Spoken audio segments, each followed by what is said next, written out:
to this week's Talking Codswallop. I am Gemma. And I'm James. And it's bloody hot here. It's the hottest day of the year, month, and one... Oh, God. Do we point out this is the 5th time we've tried to record this episode? Because every time we've sat down to do it, it's been abominably hot. Yes, absolutely. Full disclosure, windows are open. I would love it if my fan was on, but it does make a racket, so I have turned that off, and I am sweating. But, yeah. We are suffering for our art. Yeah, exactly. Quite literally, blood, sweat, and tears are going into this podcast. Yeah. A lot of sweat. Yeah, exactly. And so you're probably going to hear this, and it's actually raining because it is the UK after all. By the time it comes out, I mean.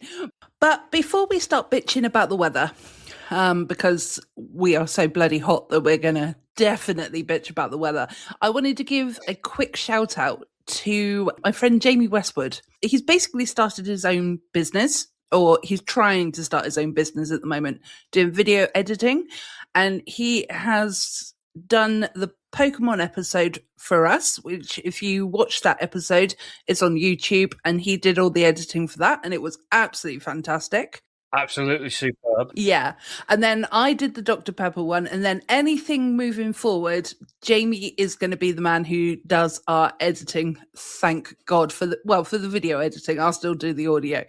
I was just finding it a bit stressful. So I found it stressful, but I love doing the video recordings, and so does James. But Jamie loves doing video editing. He said, "Wow, how dare he?" It depends on the topic. Yeah, well, yeah. But Jamie absolutely loves doing video editing, so it's a perfect match, really. And he's damn good at it. You're not wrong. You're not wrong. So if you're interested and you want to do any videos and you think that you'd like Jamie to do them for you, his company is called JW Video. He's a video editor for hire. I'm just reading off his pamphlet, by the way. His leaflet. Sorry, his leaflet.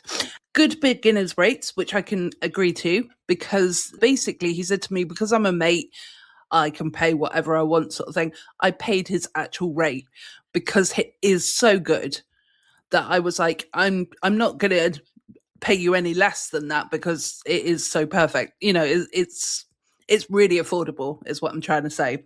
I was going to pay him in jelly beans. Oh, you might have liked that. I should have asked. Jamie, if next time you would prefer to be paid in jelly beans. Actually, in fact, Jamie, even though I'm doing this right now, we're going to get you on the podcast and we're going to promote your new company.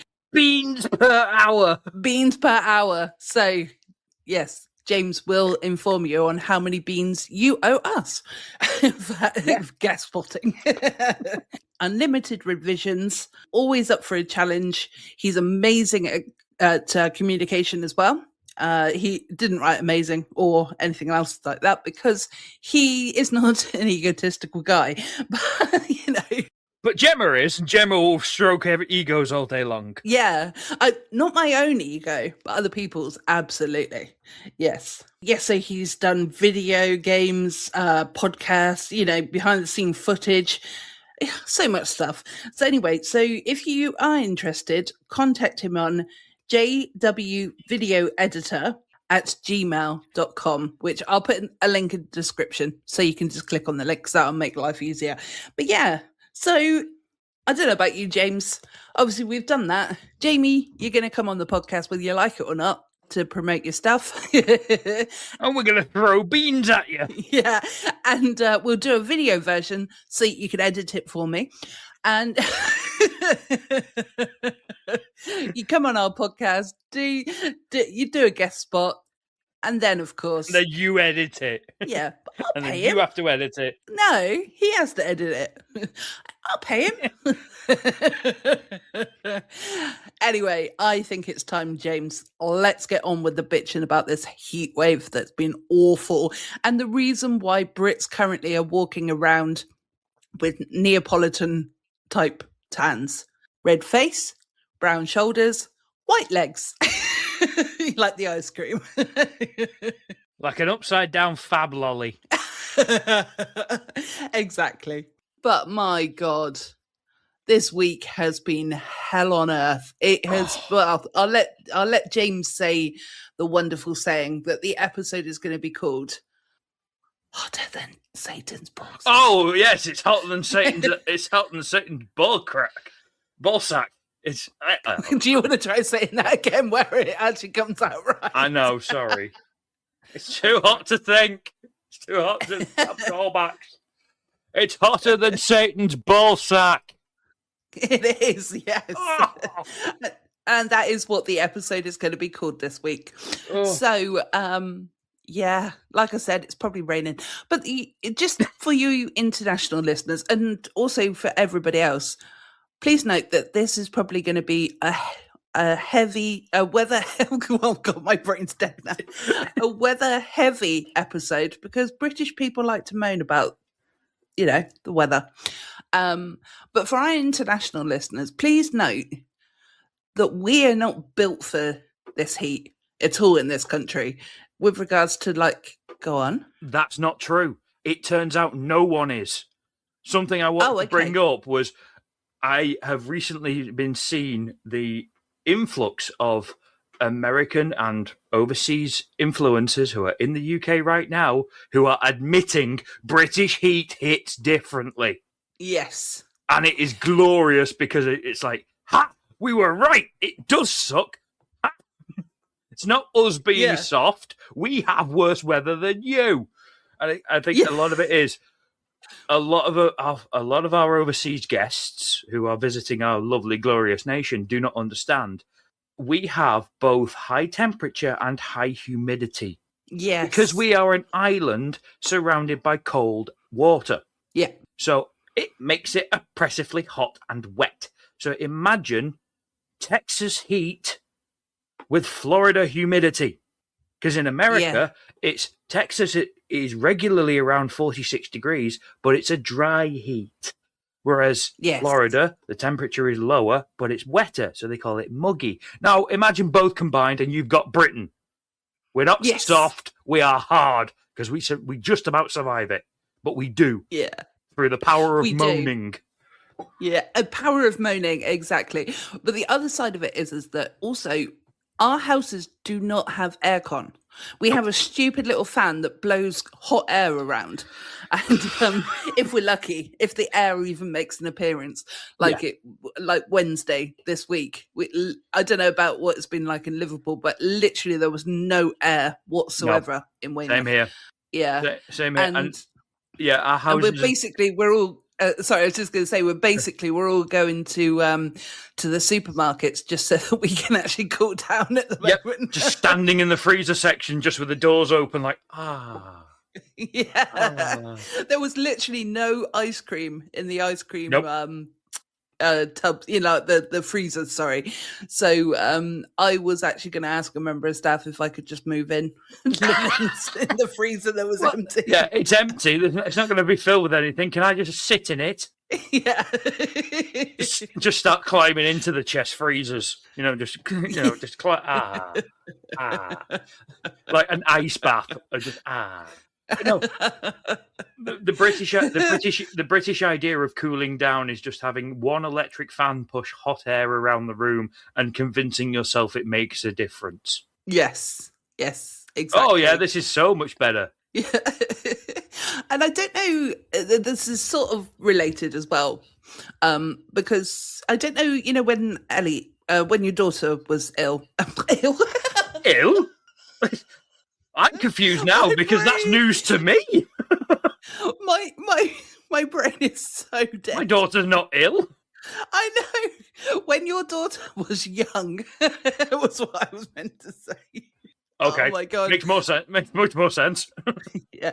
Did you, when you wanted to say shut the fuck up or whatever, did you say shut the front door or anything like that so that she didn't pick up on the swear words? To a degree. But the difficulty I found was I did that. My wife didn't. My ex-wife didn't. Oh, okay. Ex-wife, so Ellie swore before I did. And that, okay.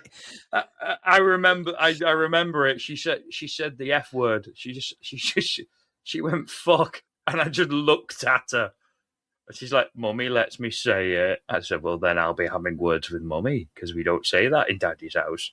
It's much more relaxed now, but it was the, why is our daughter swearing? Yeah. My reason for that is because recently, obviously, because again of the heat, and we've got to think of Mr. Socks as well because he's a big black dog. Not sure if I want to go into what's been going on with him, so we'll go into that later. Yeah, might just leave it. But anyway, because of Mr. Sock, Mr. Hot. Are we gonna have to have subtitles of what you actually mean when it just devolves into gibberish? I don't know. You tried to say the episode title and it came out gibberishy. I know. I'm saying again, we're just gonna have to have our editor do overtime and just be like, try and chop it up and make the best work he can of it, just on an audio episode. Oh, we just leave it all in. Whatever. Oh yeah. It's anyway, so Mr. Socks is obviously a big black dog. The heat is obviously not good for him. So what we've been doing is we've been opening the back door and we've been opening the front door as well, so that there can be a bit of a breeze coming through, even though it's probably the wrong idea to do because it's letting the hot air in. Whatever, what. You do what you can. Yes, exactly. But it's been really funny the last few days because I've been saying to my mum, oh, should I shut the front door? Because I feel like I'm swearing or trying not to swear because I'm going, shut the front door. And I'm like, The funniest, I think what would have been funnier is if you'd said that and your mum turned around and said, you need a boyfriend first. Why? Because the context would be, should I shut the front door? With shut the front door being fuck. Shut the fuck up. Yeah, sorry. Ignore me. See, my brain's not working either. I can't even make jokes. I mean, I'm losing my marbles already. This is going to be a tough edit if it gets edited at all. I've just got the magic roundabout theme going round in my head. Yeah. My last brain cells on its last legs just crawling around going, stop it. Yeah. It's been quite hard working as well. We need, you've got to think, and it's like, oh, I'm at 1%, brain capacity right now. I was sat with an order trying to work out why the date kept changing differently. And it's like the simplest thing. And you just have to, on this one line, you have to change it to line 2 or whatever. It's not going to make sense to you guys anyway. It didn't make sense to me that day either. But So anyway, once I sorted it out, it was absolutely fine. But, it was one of those things that I was getting so angry. And I was like, I don't know what's going on here. Why is this not working? And then I was like, I know why, because my brain has stopped working. So, yeah. So, yeah. In the nicest way possible, mush. Yes. Yeah, exactly. So, other than the weather, have you had anything fun happen in your life? Well, the funny thing is, Codswallop? I have plenty of Codswallop for once, which is really rare. Because normally I'm quite a laid back guy. I don't really get upset, but in the last week I've had a bit of chaos happen, so it's been a bit much. And I have been somewhere and I have done something. And had we recorded it 2 days earlier, as we wanted to, I could have promoted the event before I went. Well, no, because this will come out. This will come out in 2 weeks' time anyway, so that wouldn't have it wouldn't have helped either way. That's fair enough. No, that's fine. So my first Codswallop is I have a new office chair. You have. It's very, very quiet and non-squeaky, which is quite nice for me. No one can see it because it's an audio-only episode. But yeah, I decided to replace my office chair, but I made the mistake of buying it online because there is nowhere you can go and buy an office chair anymore. No, really. There isn't. No. There's no. I don't have any. Staples have started closing down, and most places have the stock online, but not physically in a store. Like even supermarkets, they'll sell it to you online, but you can't go and have a look.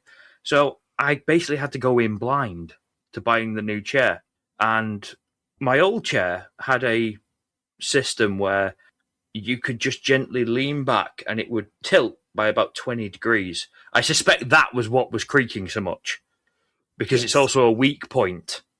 Because I've noticed that I've had these chairs before. I like them because I like the idea of just leaning back and it just tipping back slightly. And it always breaks in the same place. So my new chair doesn't do that. So what it does is it's a bit like a car. So when you want to lower the back, there's a little handle, but it only hinges at the base of the back of the chair. So your bum stays level. So your back, you lean back, but your bum doesn't tilt. You don't, your knees don't come up. Yeah. Your legs are level. It's so weird getting used to it. Yeah. Because I keep trying to lean back, and it's like the whole chair's fighting me. So it's giving you good posture, but it's annoying. How dare it? How dare it? It's a chair. If I want to slump in my chair, I will slump. You have to learn to slump forward like I do. Yeah. That's what I do. So, hence why I've got a rounded back. Yeah. But no, it's really stupid because it's ludicrously comfy. It has a footrest underneath that folds out. Yeah, I went proper executive with it. It does exactly. It does look like a Bond villain chair as well. If I actually had the room to do it, I planned on starting the podcast facing backwards and then slowly turning round and just be like, "Good morning, Gemma." Or should I say, Good Mrs. morning. Bond? all you need is he's going to say, "Where's Lister?" I know. Where's the cat? He's too hot. He's too hot. He's melted on the floor somewhere. Because again, fair enough. I have in response to your Mr. Socks, Mr. BBD, your big black dog. Yeah. I have a tuxedo cat. He is unfortunately in the exact same boat.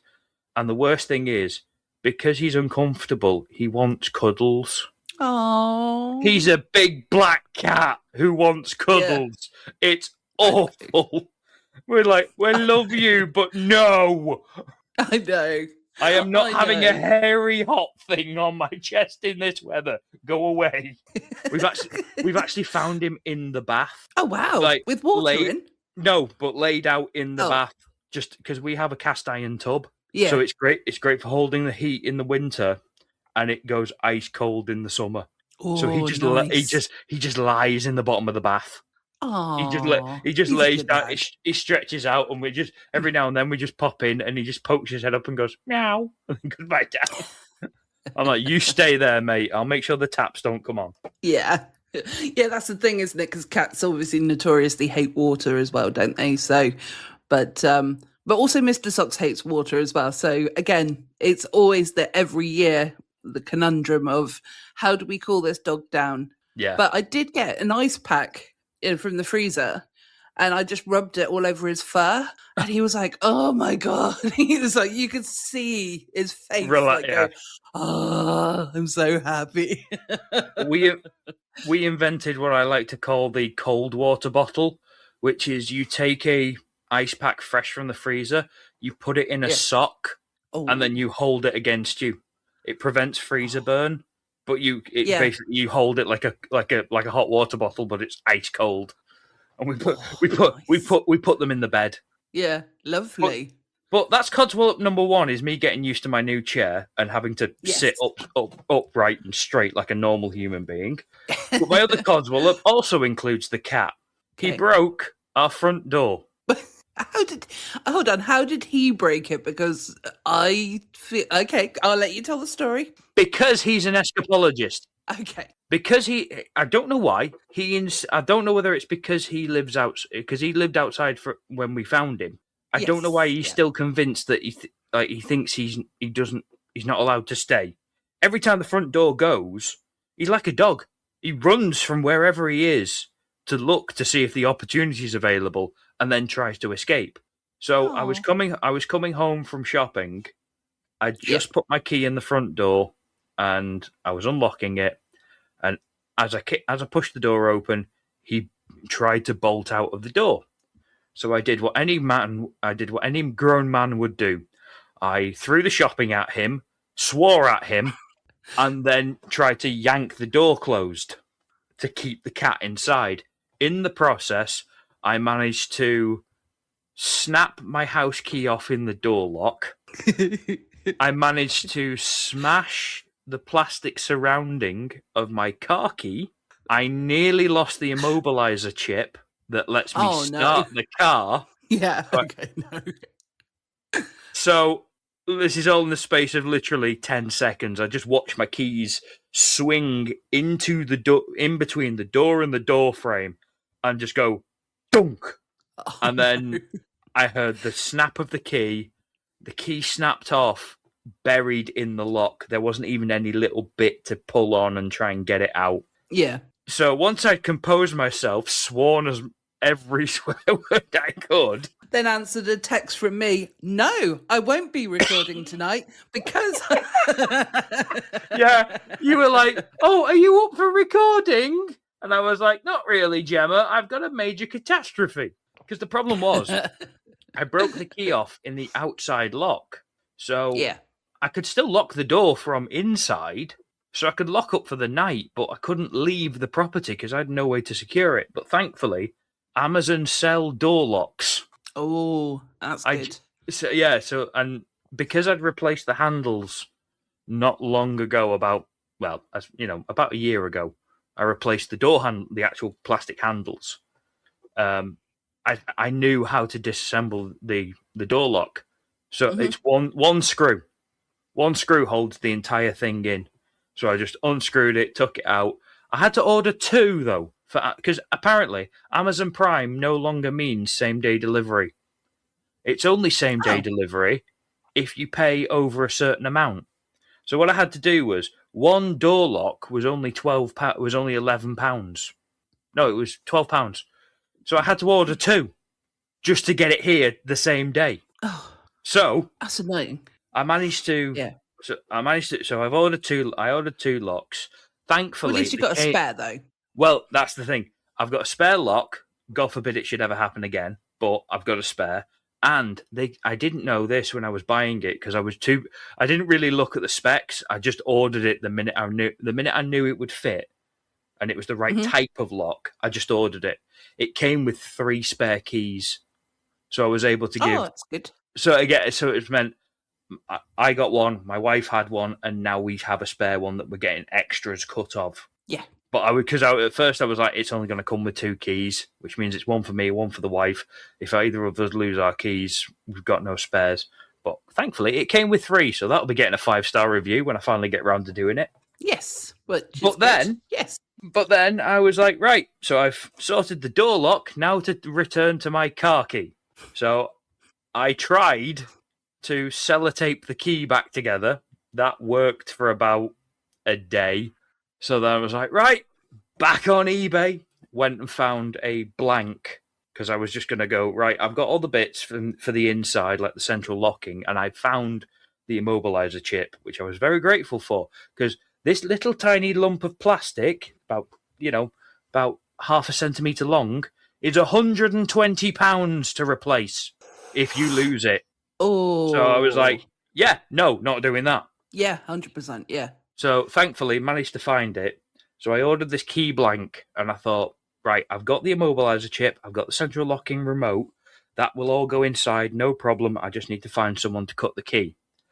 The blank arrives, it's the wrong one. Oh no. The outside casing is exactly as it should be. But inside the key isn't, no. Yeah. It's the key blade. Oh. The key blade is reversed. There's like thick and thin sections on a key. Yes, yeah. So on this one, the thick section was on the right, the thin section was on the left. On my car key, it was the other way round. So the blank wouldn't even fit in the ignition. So even if I got it cut, it wouldn't fit in the car. Oh, for God's sake. So I spent all of because this happened on Friday night. I discovered this. No, Friday night. Oh, okay. Because I was due to go out on Saturday all day. So Friday night, I discovered this isn't going to work. So I have to tear the new key apart, tear my old key apart, modify my old key to fit into the new one, and then glue the thing together. I have jerry-rigged myself a car key. Oh my God. Because, as I said, this happened Friday night, and the Saturday I was due to go to a convention. So we're recording this on Sunday. So yesterday I was at a convention all day. The day before that, my car key broke in half, and I had to fix it at 6 p.m. on Friday. Oh no! I couldn't have even gone to a Timpson's and got my key replaced because they would have all been shut. This was 6 o'clock on a Friday night. So I am sat at my dining room table with 2 keys fully disassembled beyond what they should be, trying to make 1 key out of it. And I had hacksaws, I had files, I was filing down the metal key blank to make it fit because the design was slightly different from the original key to the replacement I'd bought. Yeah. Eventually, I finally got it to work, and I just spent all evening testing it, making sure the casing didn't crack. And thankfully, because this was the problem. This is Friday night. As I say, the day that on the Saturday, I'm supposed to be driving to Blackpool. I need the key to work because if it doesn't work and I get stuck, even halfway, because if the key falls apart, the immobilizer chip falls out, the car won't start. The car will die. It just shuts off. Oh God. So I'm driving along like white knuckles because I'm like, if anything happens to this key and it falls apart, my car dies on the motorway at 70 miles an hour, which is obviously really scary. Yeah. Yeah.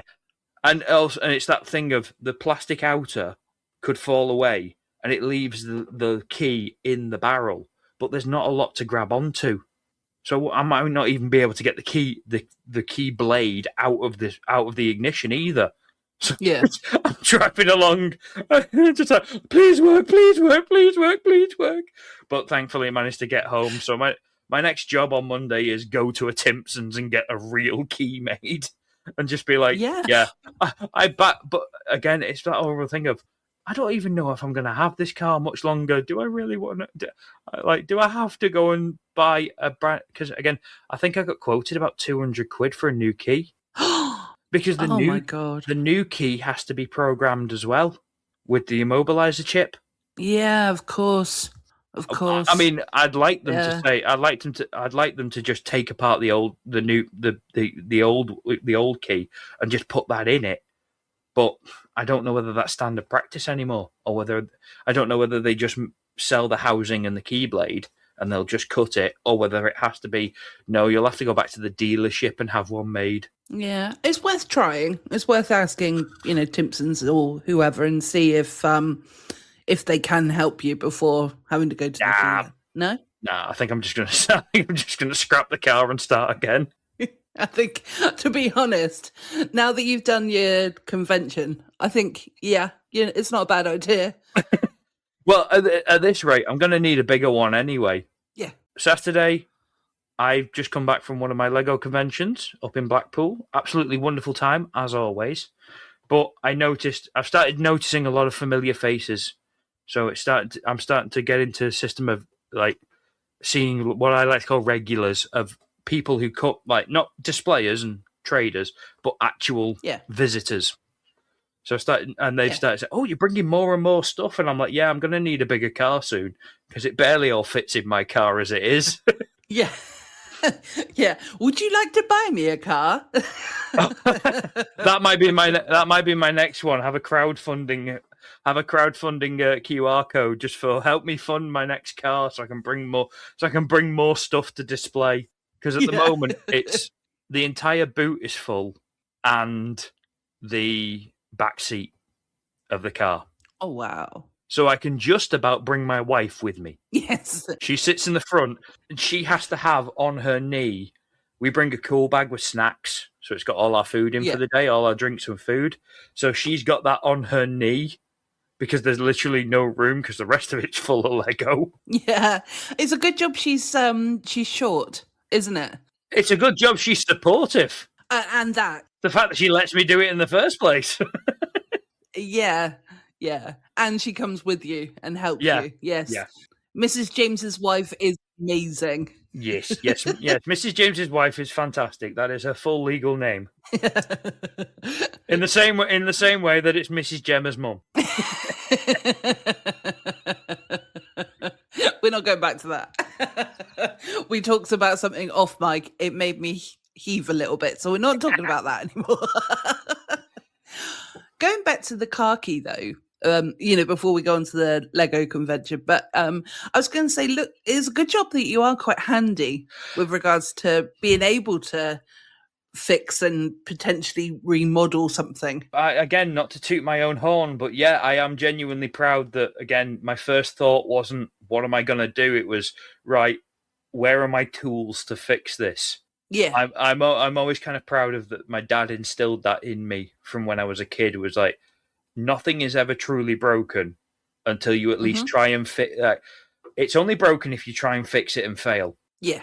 That was always his methodology. So it's like, you might fail, but you've got to at least try first. Yes, which is good. Especially if there's like a time crunch or even again, a financial crunch. Mm-hmm. Like, do you really want to be dropping 200 quid on a spare key when, as I say, it was about an hour's work and I managed to make it work?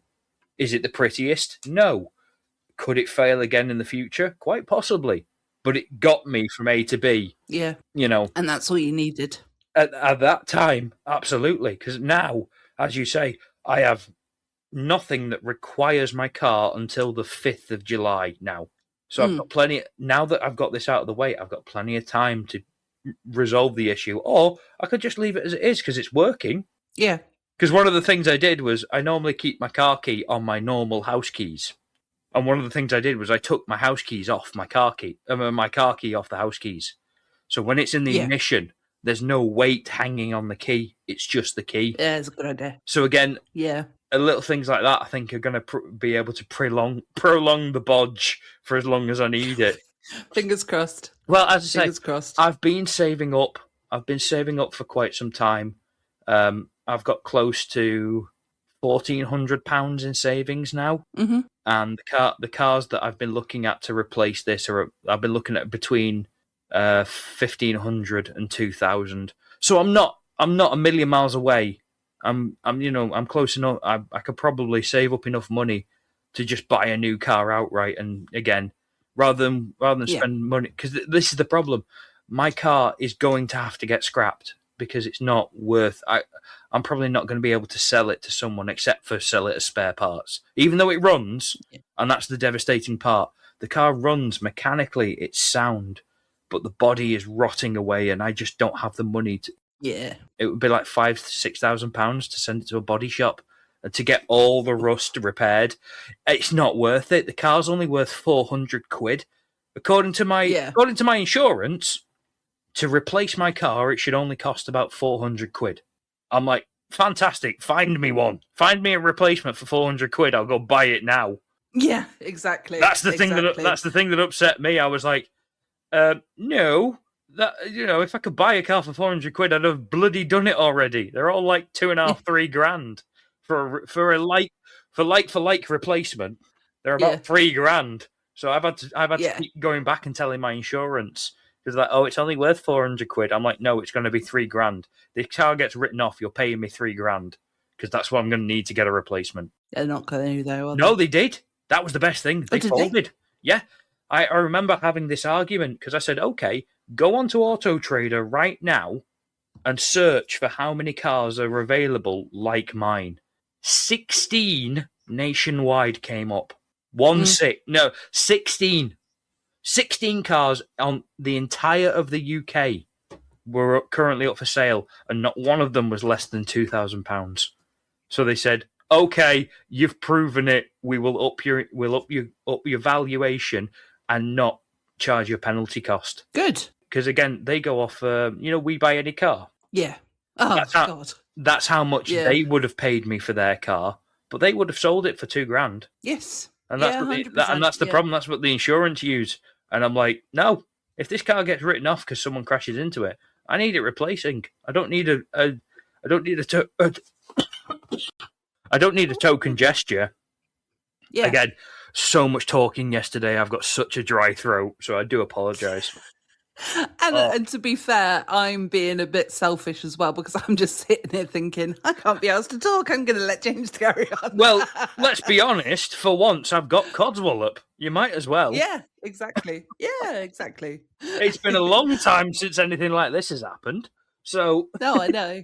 nice to get it off your chest. Oh, that is the whole appeal of Codswallop, see? It's very cathartic. Let it go. Well, I have minor Codswallop, so if you would like to have a break for a minute, I will take over for a bit. We shall finish Codswallop and then we'll go into the convention. Yes, absolutely. Yeah, because I do want to find out about the convention because that sounded quite fun. So, yeah, or it looked quite fun anyway. Always is. Always is. Yes, exactly. And I think we need to reach out to the organisers and see if they may want to be a guest on the podcast. I was going to surprise you with that. I am currently having a chat with them and seeing if I'm hope there's two lads in particular, Neil and Lee. Yep. They are the main two organisers.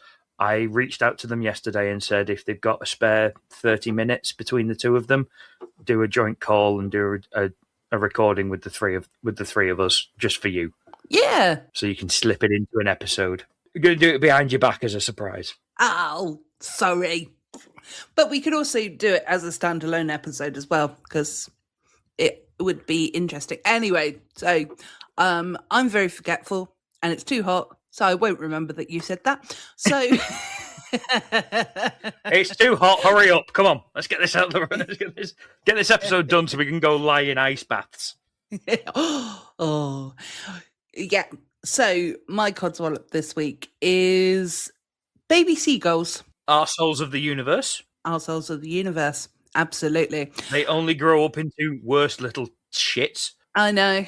Now, I was going to say that because basically the house at the bottom of our garden has got a baby seagull and two parents there at the moment. And watching it wobble around, little brown thing, you're like, oh, it's really cute. And then the realization comes into play that is actually a baby seagull and it's going to become a seagull and we will hate them anywhere on the coast. To be honest, nationwide, they're vile creatures. And yeah, I must imagine, you expect that wonderful bird song first thing in the morning and then all you hear is...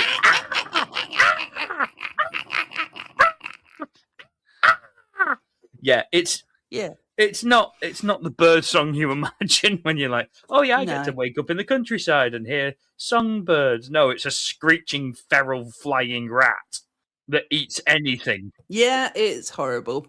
So the baby seagull now has become, well, it's pretty much that it'll be flying off soon. It's pretty grown up at this point. No, because now the parents aren't feeding it as much because obviously trying to encourage it to fly off. So it's constantly doing this whining noise that sounds like, when you've got a airbed and you've got a foot pump and it really squeaks. It sounds like that, but squeakier. Yeah. It's like the spring of the airport. Yeah. Exactly. Or when you've got like when you got like a whistly nose type of noise as well. You've got a slightly bunged up nose, so it just like that's the sound. But imagine that every second of every minute of every day, and it's like, oh my god, I want to scratch my ears off. Oh, that's when you wish you had a shotgun. Yeah. That's when you wish it wasn't hot so that you could shut all of the windows. Yeah, but there we have it. But yeah, so baby seagulls are going into my Codswallop pile this week. No, I've gone back to being dumb again. No, I think it's a perfectly valid statement. They cannot redeem themselves and never will. So yeah, for the year, they will always be bastards in Codswallop. Yes. All right. In the year then. Yeah. So I'm trying to think if anything else has happened. I watched a seagull eat a pigeon. I know, you showed me a video of it. No. I got another live showing while I was in the shops. Oh, yeah. Jesus Christ! I walked out of my shop. I was walking out of my local Iceland to my car, and a pigeon and a seagull were having a scrap, and the pigeon dove under my car. Yeah. So I got in my car, because the seagull flew off. As I pulled out of the parking spot, I turned to the side, saw the pigeon, and then saw the seagull take the pigeon's head into its mouth and fly off. Mid-flight, it was swallowing this pigeon whole. Oh my God! I'm like, no, that's my day ruined. Yeah, I mean, I'm quite grateful. I've never seen that. I'll film it next time. No, please don't. I don't necessarily like pigeons. I don't necessarily like pigeons as much either, but pigeons are the nicer of the birds compared to the seagull. But I still don't want to see a fucking seagull eat a pigeon. Yeah, it's still a bit or more anything. Yeah, I mean, I'm quite happy with it just eating a chip. There you go. Yeah. Stealing ice cream and eating chips is preferable. Yeah, absolutely. Yeah, so I don't think I've really got any more Codswallop other than the heat, but that's by the by. So let's move on to the Lego convention. Take it away, James. It were all right. Good. That's been another episode of Talking. Shut up. Let me have my minute. Let me have my minute in the sun. Okay. No, it was really good. As always, it was really good. We were in a sports centre just outside of Blackpool. Okay. It's really handy because it means that we've got a big car park. There were loads of people early on, and then it tapered off really nicely towards the end. One of the good things was, just as the doors were about to open, the heavens opened, and it rained. Oh, nice. Oh. So not only did it get a lot cooler as we got more, because the problem is we're in a lot of big halls. There's not a lot of airflow. There's not a lot of circulation. So a lot of bodies. As the bodies start piling up, the heat goes up. So the fact that the pressure dropped immediately outside, because we had the fire doors open but blocked off, so people couldn't just walk in without being stamped and checking for the tickets. Because we had the cool breeze coming in, it made it really enjoyable to have that many people in. Otherwise, it would have been oppressive. But no, it was really, really good, really busy. We tried a new system at this event, which was the organisers trialled a best displayer. Ooh. Yeah, we got given... Unfortunately, no one did. Oh, okay. So this was really annoying.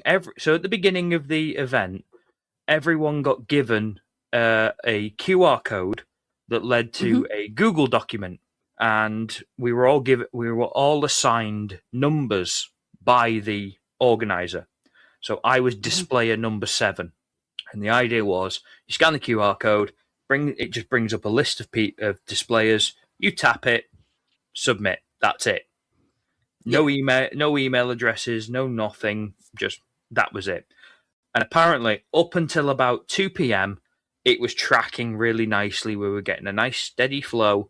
And then suddenly, the way that the organizer described it was, it went from a slight uphill trend to a sheer cliff of votes. Oh. Now, the problem is we don't know why. So we can't even say for sure as to whether the Google document was unsecure.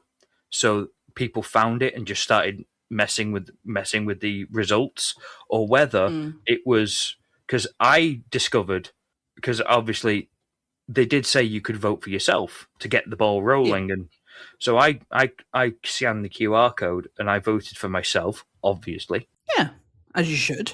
Yeah, and then I did it again to test the system, and my second vote went through. So I immediately went over to the organizer and said, "Listen, I can technically vote twice on this. Just so you know." They said, "Right, we'll keep an eye on it. Thanks for letting us know." Voted for obviously a couple of my other friends as well, just to keep the scores fair. Yeah, because that was the problem. I realised you could vote as many times as you want, whether it be for the same person or for other people. Yeah, 400 votes for me. Well, that was it to level off my, because the fact I had voted for myself twice, I went round and went, okay, I will vote once for everyone, because then it's fair. But apparently, it just went from nice tracking to sheer wall. So I actually recommended a new system that they're thinking about introducing, which is, when you go to Tesco and you get the little blue token. Yes. Yep. If if you spend so much, you get a little blue token. You pop it into a little charity tub, and they donate money towards whichever charity you select. Basically, I said, why don't we do the same thing on our tables? So whenever everyone comes in, when the guests come in, you give them a little token, like a Lego piece, and every displayer has a custom-made Lego box you can put the tokens in. Yeah, that sounds fun. Yeah, so one of my friends who displays, he builds Star Trek ships. So I pitched the idea to him, and he was like, I could build the holodeck. You could build a little holodeck from Star Trek, and you can pop the tokens in the top. Another one of the displayers who I'm friends with, he does Jurassic Park stuff, and they were all getting really excited. He's like, I'm going to make a holodeck. I'm going to make a dinosaur cage for my tokens. Yeah. So I may have created a new system just straight off the bat for our next Lego conventions. Well, again, because they were like, well, who's going to count it? And I said, trust me, we will. We're all children. We like competitions. We will keep track of our own votes. And then we just have to tell the organizer. Because again, I said, as long as if they control the amount of tokens given out, it can't be fudged. Because I even suggested to them, use a Lego piece and have it, because they have printed Lego pieces that have the organizer, the location, and the date on it.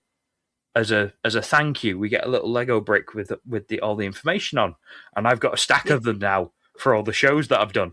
So I've got a huge stack of them. I said, you just do something like that, but on a smaller scale, like a smaller Lego piece, and just make sure it's one of yours, and then just pop it in the box. Yeah, we can count them all at the end, and then we return them to you once they've been counted, and whoever gets the most wins. Because it turns out they had a little 3D printed trophy and everything. Aww. Because they wanted to make it a new thing, and again they let kids display as well. Yeah, they let children display. So I think there was a little girl who was like, "Oh, did we win? Did we win?" And the organizer, he was so sad. The organizer was like, "We don't know yet." He basically just said, "We don't know yet. All the votes haven't come in." But because he didn't have the heart to tell her that, someone ruined it, so we can't actually work out who's voted. Yeah, that's the other thing as well with the QR code. A lot of people are a little bit dubious of them now as well, aren't they? With regards to obviously you said you're just voting, you're not putting data on there and whatnot. But at the same time, people are still very cautious about that because of the reason you just said. Absolutely. Because the organisers were like, well, we could have had them fill in their name, all their information. No one's going to fill in an application form just to cast a vote. No, yeah. So it's that. I like the Lego idea. Yeah. I said it was the easiest way to keep it engaged in the theme of the day. The whole point is we're all here for Lego. So as I said, we can all make our own little themed collection boxes. So we can all collect our own tokens. By having a token system, it means it's physical. It can't be corrupted. Because again, especially if you brand them, if you put if you put the event logo on them, even if someone bought a bag of because I said use a Lego piece, get a load of cheap Lego pieces, put your brand on it and put them in. Because even if someone just dumped in their own Lego pieces, you'd immediately know because they wouldn't be branded. Yeah, exactly. It makes it fun for everyone involved. Because again, it's like playing with the coin pushers. Mm-hmm. If you said here's a coin, give it to the person who you think has the best display, the one you like the most, and you can put it in their little custom box. It's a fun little game. Yeah, it is. Fingers crossed. I have invented and created something that will get put forth in the next one. Yeah. Well, fingers crossed. Because my genius knows no bounds. Yes. Yeah. You listen I mean, carefully, if you want to, hear my if you want to get them to put our podcast logo on them as well, you know. Oh, come on. Fine, just think about your own Lego. Christ, I'll think about the podcast. Well, No, I was going to make a Lego logo for us, but never mind. Ooh. No, you can. That'll be good. No, Yes, no, please. I'm not doing it now. No. Okay. You spoilt it. I had sort of to wrap things up just slightly because Go for we're it. sort of coming towards the end because I think And it's we too both need fucking to warm. do something else. Yeah, exactly. It's hotter than Satan's ballsack. That's what it is. Yes, it is. Yes, it is. I just wanted to say it. I had a bit of good news. First of all, I have blood. We managed to get the blood out. Yay! Yay! They found a vein. Found a vein. Woohoo! Only took about 3 people, but never mind. You're not a jellyfish after all. Oh no, I am. I'm just trying to do a throwback to a previous episode. Come on. No, I know. So am I. I'm just saying, I am a jellyfish. Blah, blah, blah. Anyway, I still haven't found out the reason for my pains and things like that. I need to go to the doctor and see them. Yeah, that's not good. But I have found out that I am now pre-diabetic. So that's one thing checked off. Woohoo! Is that really a woo? I mean, it's nice to know. No. But is it? I was diabetic before, so now I'm pre-diabetic. Oh, yay! Yay! Yay! Sorry, I yeah. got confused then. I forgot. No, yeah. Most people who announce pre-diabetic, I assume it's like, right, so you're going to watch it. I completely forgot you're technically diabetic. So, yes, it's great news because it means you're actually getting better. Yes. So Yay! that's one thing ticked off. Yay! Woo! Gemma's got blood and it's not full of sugar. Yeah, exactly. At least that day it wasn't anyway. No. Since then, I've eaten about 14 cakes. Yeah. I haven't. You took celebrating your new status a little too far. I did, yes. And also been on diet this week as well. Started my diet this week, so I don't know how much I've lost, but hopefully some. But I think I also chose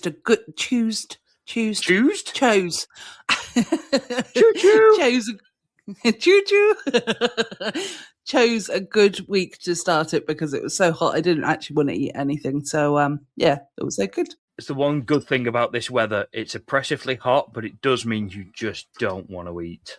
Except ice cream. Exactly. Yes. You just want cold things. Yes, absolutely. So those are a couple of positive updates for you towards the end. And I personally think we've been talking enough Codswallop this week, and I have literally been talking Codswallop because the shit coming out of my mouth has been a bit bizarre. So it's been barely English, and your dyslexia is working overtime, as is mine apparently. Yeah, it rubs off. It's so hot that dyslexia has become contagious. Right. On that note, I have been Gemma. And I think I've been James. I'm not sure anymore. Thank you for listening. Goodbye. Bye, guys. Bye. Oh, that was good timing. This podcast is a production of Unfiltered Studios. If you would like to know more about joining Unfiltered Studios, please visit our website at unfpod.com for more information.